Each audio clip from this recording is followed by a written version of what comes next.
The revolt of the comedians is happening, finally. I mean, it's only been that cancel culture and wokeness has been ruining comedy for the last, 6 years, 7 years, something like this. But at least now the comedians are starting to wake up.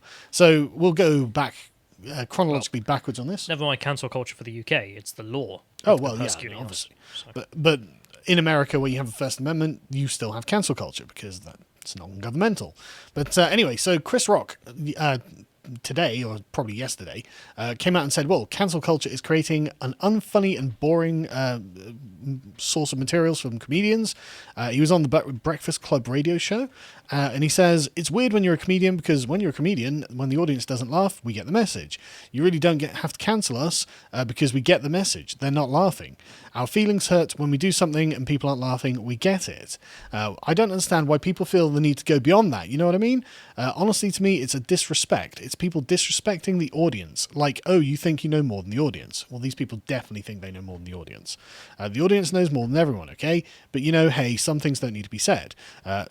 Some people need to be looked out for. I definitely understand that, but not letting comedians work, is what happens when everyone gets safe. When everyone gets safe, nobody tries anything, things get boring.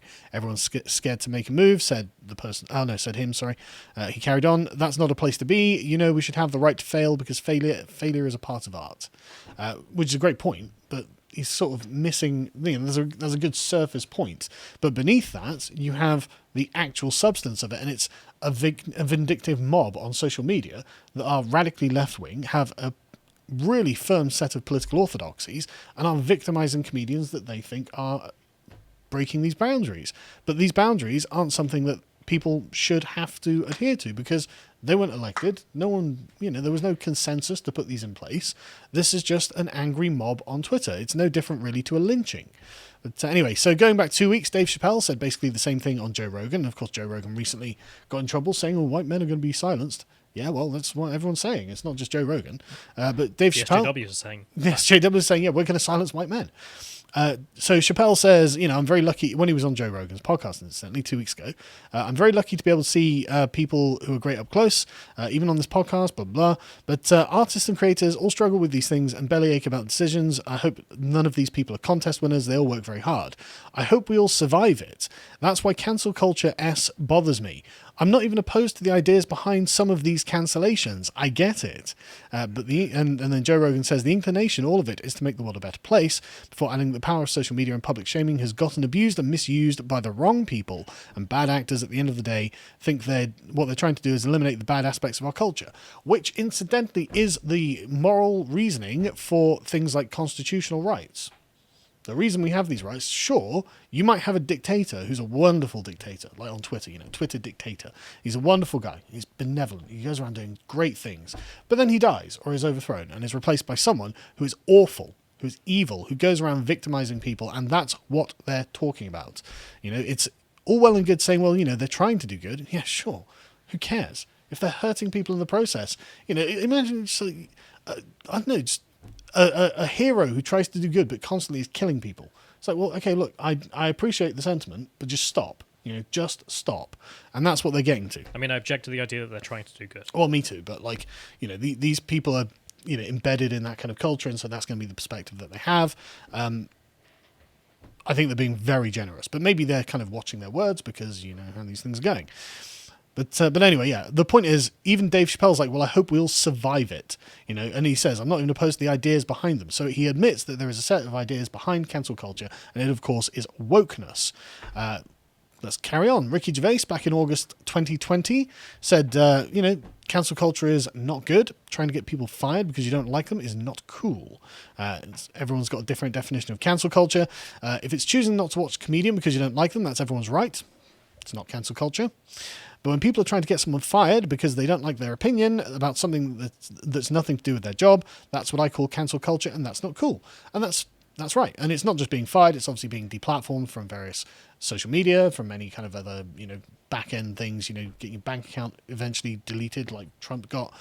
All of these things are part of cancel culture, basically erasing them from the public space. This is not acceptable, and at least someone has come out and said something. Again, all of these massive big-name comedians are saying, look, cancel culture is ruining comedy. Maybe it's time to believe them.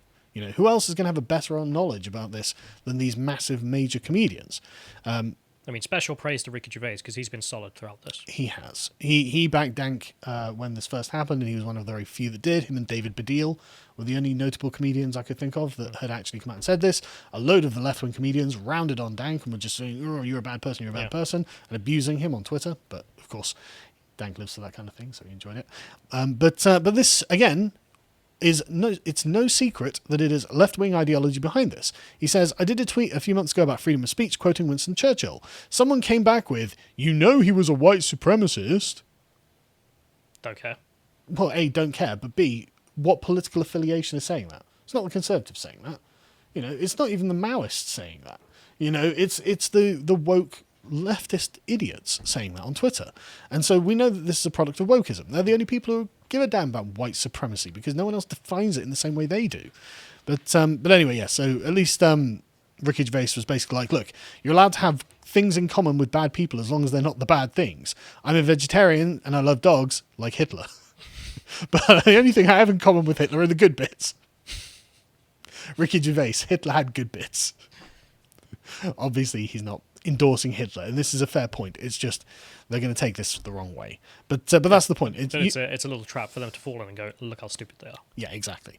But of course, you can see it's the wokest. And this can continue back to, say, 2015 with Jerry Seinfeld, who he's been incredibly firm on this for years. And this was 6 years ago now, nearly 7 years, 6 years ago, where he had said that political correctness is destroying comedy. Again, it's not that we don't know what the source of this is. It's consistently the same ideology, the same type of people using social media in exactly the same way. So this isn't new. It's continued. And now literally all of the comedians in America, like the big name comedians, like it's hard to think of a big name comedian who is not like on Saturday Night Live, right? Just like an independent big name comedian. So like, Joe Rogan, Chris Rock, Dave Chappelle, those sort of, big name comedians, Bill Burr, all of those, they're all against wokeness and cancel culture. It's only the corporate ones, like the John Olivers, the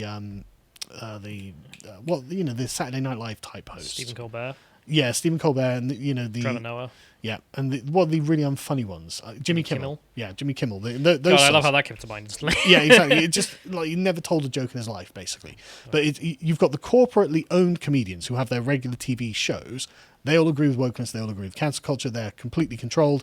And then you've got the independent ones who are like, this is cancer. Why is this happening? It's also just the corporate nature of it. Like you watch Bill Burr, or you watch people doing stand up like that. Yeah. And it's very much it's funny to everyone, but as a British person, there's a weirdness in the corporate comedy side where you watch them giving jokes. Like American comedy is strange at the best of time to foreigners, but when you see them with their setups where it's all very standardized, and the joke is essentially the same joke done repeatedly, of just like makes some ridiculous political statement and then really unfunny sort of like basic bitch observation. Yeah, or in some ways it's often a deflection, right? So Trump said, I don't know, something, but they'll fixate on something irrelevant about what he said and then blow that up into the story.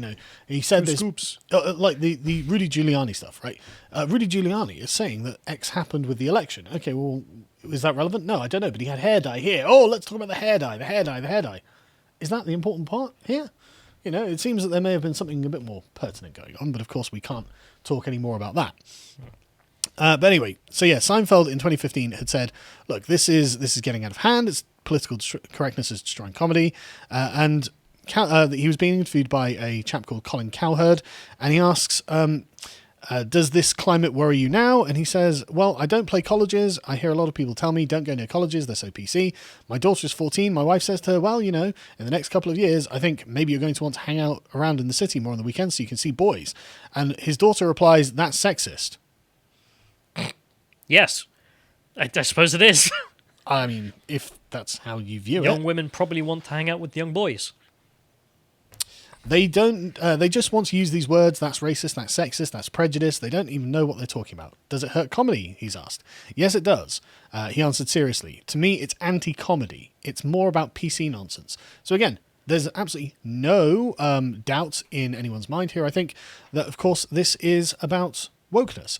And so we can go very quickly, because we're running out of time, to the woke response, which is them saying, cancel culture is good and we like it. So these are transgender comedians. When they're not denying it. Yeah, no, they're not denying it. So they sit there beginning by, what is cancel culture? What is it? I mean, in this Guardian article, they're like... The stock leftist routine of it doesn't exist. And then, by the way, it does, and it's good. Yeah, it doesn't exist, but I'm for it. It's like, okay. So they say, well, it's notoriously hard to define, which it's not. Right, it's a mob of ideologically possessed activists on social media that harass venues and companies in order to deplatform people they view as problematic. End of story. Easy definition, not hard.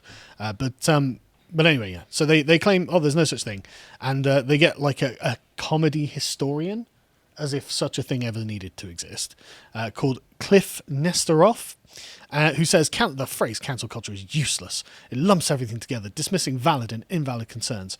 It's not. And then they're like, they're saying that someone with a Netflix special like Dave Chappelle is claiming to have been cancelled. No, Dave Chappelle is not claiming to have been cancelled. Joe Rogan is not claiming to have been silenced. This was when Joe Rogan was like, well, they're going to silence all white men. They were like, oh, you're a white man, you just got 100 million to talk. He's like, he didn't say I was being silenced. He said, in the future, if we go along like this, you will silence white men because they're white, and all of you just had a deliberate misinterpretation and bad faith about this and saying, you just got paid loads to talk. Yeah, he does. But eventually, he won't. Anyway.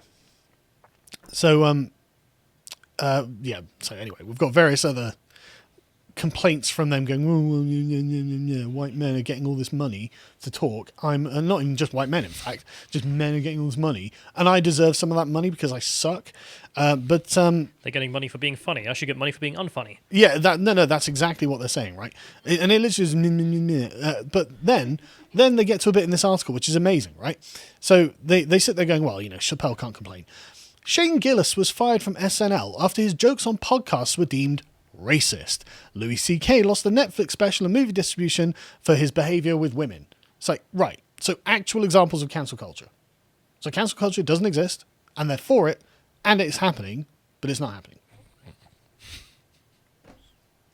Sophie Connell, a trans comedian from Baltimore, said, but they've never given an award to a new comedian of the year to a woman, which is translating to give me an award. And some trans comics defend cancel culture, at least to a degree. Well, how can they do that if it doesn't exist? Sorry, I've really got to stop using the term trans comedy and trans comedian, because it sounds like it's half comedy, half torture or something. Not that it's a trans person doing comedy, but instead it's like, it's trans comedy, it's part comedy, but then we start killing you. It's like which is probably a fairly accurate description, actually. But some trans comics defend cancel culture, at least to a degree. How do they do that if it doesn't exist? I never once say that cancel culture is toxic because it's a tool of resistance for so many people who don't have any power, says D-Lo, a trans comedian and actor. So I would like to weaponize cancel culture in order to deplatform some of my competition. Why would I want that? Well, of course, that's going to open up the avenues for me and perhaps I can advance because I couldn't do it on merit. So I would like to resist their success and gain some of my own. It's a way of climbing the ladder. Yeah, trans comedian and actor as well. It's like he's mostly an actor, but he sometimes does comedy. It's just sort of like you're saying he's unfunny. Well, I mean, that is actually what everyone is saying to these people by not buying their things. A trans comedian and plumber. But then we get Katie Chatu, the executive director for the Center for Media and Social Impact at the American University. I've never even heard of this. If cancel culture means that comedians who have traditionally held all the cultural power in our society, black men, like Chris Rock or Dave Chappelle? Are we talking about this? I don't know. But if they can no longer use their comedy to dehumanize people, I think that's a social corrective. Who cares? Can we cancel this person? If you're pro-cancel culture, are we allowed to cancel you, Katie? Is that okay? Or would you be upset if we cancelled you just because we find your desire to deplatform a deplatformable offence? Would you find that bad? Would that be a corrective? Exactly, that would be a social corrective, in fact. God, what a horrible phrase. It sounds like something that they would have had in a camp, isn't it, in Mao's China. White heterosexual men are not the only ones who get the full spotlight in comedy anymore. So shut up, Dave Chappelle. Shut up, Seinfeld. Look at all these white heterosexual men who are getting deplatformed. It's mad. It's all these ethnic minorities that are like comedians and funny because... Not because they're black, but because they're funny. But anyway, they're not going to get the full spotlight. People are saying, we're not going to accept your rape jokes or your misogynistic jokes or your racist jokes, and we're really interested in hearing a broad array of diverse lived experiences. Yeah, who is saying this? Who goes to a comedy club for that? But yeah, I want to hear a broad range of social perspectives. Let's go to a comedy club. No, I want to see something funny. Let's go to the comedy club. But it's all about justifying the lynching mob on social media. That's what it's about. And it's just like, well, there we go. So there is cancel culture against white men. Explicitly so. We don't want white men, white heterosexual men. They're going to get cancelled. Joe Rogan was right. If you enjoyed this segment from the podcast of the Lotus Eaters, you can watch the full broadcast live every weekday at 1 p.m. UK time on lotuseaters.com.